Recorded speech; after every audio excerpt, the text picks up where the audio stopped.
Hi friends, welcome to విజయనా cooking and blogs. మీరంతా ఎలా ఉన్నారు? బాగున్నారా? నేను బాగున్నానండి. మీరు కూడా బాగుండాలని మనస్ఫూర్తిగా కోరుకుంటున్నాను ఫ్రెండ్స్.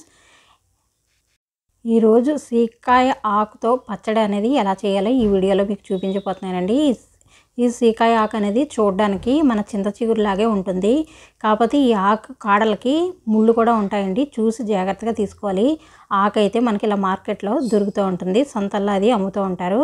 అలాంటప్పుడు మనం చూసి తెచ్చుకోవడమే ఈ ఆకు అనేది.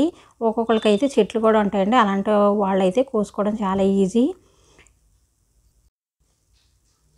ముందుగా అయితే ఒక ప్యాన్ పెట్టుకున్నాను, కొంచెం ఆయిల్ వేసుకుంటున్నాను. ఈ సీకాకాయ ఆకుని శుభ్రంగా మనం ఒలిచి పెట్టుకోవాలి. ముందుగా ఆకుని 1-2 సార్లు కడిగి పెట్టుకోవాలండి. కడిగి పెట్టుకుని కొంచెం ఆరబెట్టుకున్న తర్వాత ఈ ఆకుని నూనెలో ఫ్రై చేసుకోవాలి. ముందుగా అయితే నేను మినపప్పు అది వేసుకుంటున్నాను. ఈ పచ్చడికి ఎక్కువగా ఎండుమిర్చితో అయితేనే టేస్ట్ బాగుంటుందండి. ఒక్కొక్కళ్ళు పచ్చిమిర్చితో కూడా చేసుకుంటారు. ఎండుమిర్చి కానీ లేదా పచ్చికారం కానీ ఉంటే చాలా బాగుంటుంది. ఇది నిలవ పచ్చడి కూడా చేసుకోవచ్చండి ఈ ఆకుతోటి. ఎండుమిర్చి కొంచెం జీలకర్ర వేసాను. ఇవి బాగా వేగిన తర్వాత మనం ఎండుమిరపకాయలు కూడా వేసుకుని వేపుకుంటే బాగుంటుంది. మినపప్పు అనేది టేస్ట్ బాగుంటుందని వేసానండి. ఒక్కొక్కళ్ళు అయితే నువ్వులు కూడా వేసుకోవచ్చు. మీకు ఇష్టమైతే నువ్వులు కూడా వేసుకుని వేపుకోవచ్చు. వేరుశనగ గుళ్ళు కూడా వేసుకోవచ్చు. ఇలా నువ్వులు కానీ వేరుశనగ గుళ్ళు కానీ వేసుకుంటే అది ఎక్కువ నిలవ పచ్చడి కన్నా ఒక 10 డేస్లో తినేస్తేనే బాగుంటుందండి. నేను ఈ ఆకుకు సరిపడగా ఎండుమిర్చి కూడా వేసి వేపుకుంటున్నాను. ఈ పచ్చడి కొద్దిగా పుల్లగా ఉంటుంది. ఈ ఆకు చింత చిగురులాగే, అందుకే కొంచెం ఉన్నప్పటికీ కూడా కొంచెం చింతపండు కూడా వేసుకోవాలండి. కారం అనేది కొంచెం ఎక్కువగా ఉంటేనే బాగుంటుంది కనుక నేను ఎండుమిర్చి ఎక్కువ వేస్తున్నాను. బాగా వేపుకోవాలి ఎండుమిరపకాయలు కూడా. ఈ వీడియో చూసే ముందు అయితే ఒక లైక్ అయితే ఇవ్వండి ఫ్రెండ్స్. ప్రతి ఒక్కళ్ళు మా ఛానల్ చూస్తున్నందుకు చాలా చాలా థ్యాంక్స్ అండి. ఎవరైనా సబ్స్క్రైబ్ చేసుకోకపోతే కనుక చూసేవాళ్ళు సబ్స్క్రైబ్ చేసుకుని చూడండి. ఎండుమిర్చి బాగా వేపుకున్న తర్వాత ఈ ఆకును కూడా ఇలా వేపుకోవాలండి. ఆకు అనేది బాగా ముదరగా లేదు, అలాగే లేతగా కూడా లేదు, మధ్యస్థంగా ఉంది కనుక నేను ఆకుని శుభ్రం చేసుకున్న తర్వాత నీడలో ఆరబెట్టుకున్నాను. తర్వాత ఇలా వేపుకుంటున్నానండి. ఆయిల్ వేసుకుని వేపుకోవాలి. ఈ ఆకుని ఎక్కువ ఆయిల్లోనే వేపితేనే బాగుంటుంది టేస్ట్. నిల్వ కూడా ఉంటుందండి ఇలా వేపడం వల్ల. వేపేటప్పుడే మీకు తెలుస్తుంది. చింత చిగురు మనం ఎలా అయితే ఆయిల్లో గోంగూర కానీ వేస్తే ఎలా అయితే మగ్గుతుందో అలాగే ఈ ఆకు కూడా అలాగే మగ్గుతుంది. గోంగూర పచ్చడికి ఏమాత్రం తీసిపోదండి. ఈ పచ్చడి కూడా అంత టేస్ట్గా ఉంటుంది.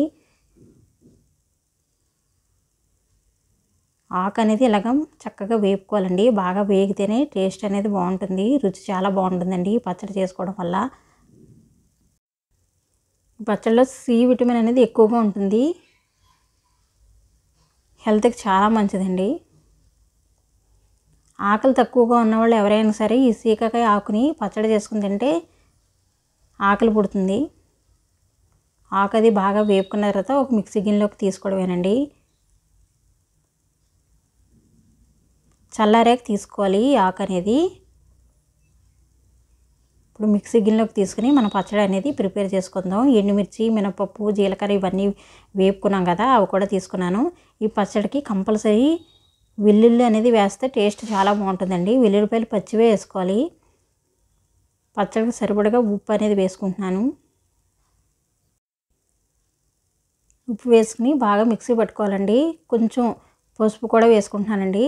ఎందుకంటే మగవాళ్ళు అది తింటూ ఉంటారు కనుక పసుపు అనేది కొద్దిగా శాస్త్రానికి వేసుకుంటున్నాను. చిన్న బెల్లం ముక్క కూడా వేసుకోవచ్చు. నేను చింతపండు కూడా వేసుకుంటున్నాను. ఈ ఆకు కొంచెం పుల్లగా ఉన్నప్పటికీ చింతపండు వేసుకుంటేనే రుచి బాగుంటుంది. మనం మిక్సీ పట్టేటప్పుడు బాగా మెత్తగా మిక్సీ పట్టుకోవాలి.